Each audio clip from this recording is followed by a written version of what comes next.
মাস পর এসএসকেএম থেকে জেলে বনমন্ত্রী জ্যোতিপ্রিয় মাস পর জেলে ফিরলেন বনমন্ত্রী জ্যোতিপ্রিয় মল্লিক। রেশন দুর্নীতিতে গ্রেপ্তার হওয়ার পর ৯০ দিনেরও বেশি সময় তিনি এসএসকেএম হাসপাতালে চিকিৎসাধীন ছিলেন। প্রাক্তন খাদ্যমন্ত্রীর শরীরে একাধিক সমস্যা দেখা দিয়েছিল বলে খবর। দীর্ঘ চিকিৎসার পর শনিবার রাত ৮টা নাগাদ তাঁকে প্রেসিডেন্সি জেলে ফেরানো হয়। বারে বারে মাথা ঘোরা, মূর্ছা যাওয়া, উচ্চ রক্তচাপ ও কিডনির সমস্যা নিয়ে এসএসকেএম হাসপাতালে চিকিৎসাধীন ছিলেন বনমন্ত্রী। এ নিয়ে বিরোধীদের অভিযোগও ছিল বিস্তর।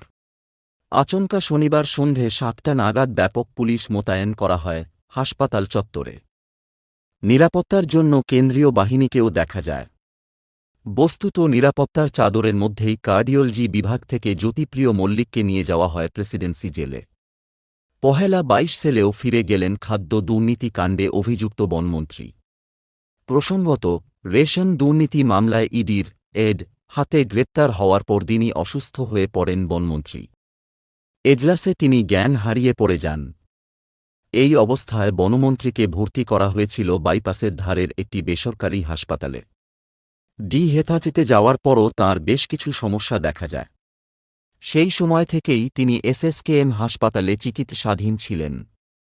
নভেম্বরের শেষের দিকে আচমকাই রক্তচাপ কমে যাওয়ায় প্রাক্তন খাদ্যমন্ত্রীকে আইসিইউতে ভর্তি করতে হয়েছিল।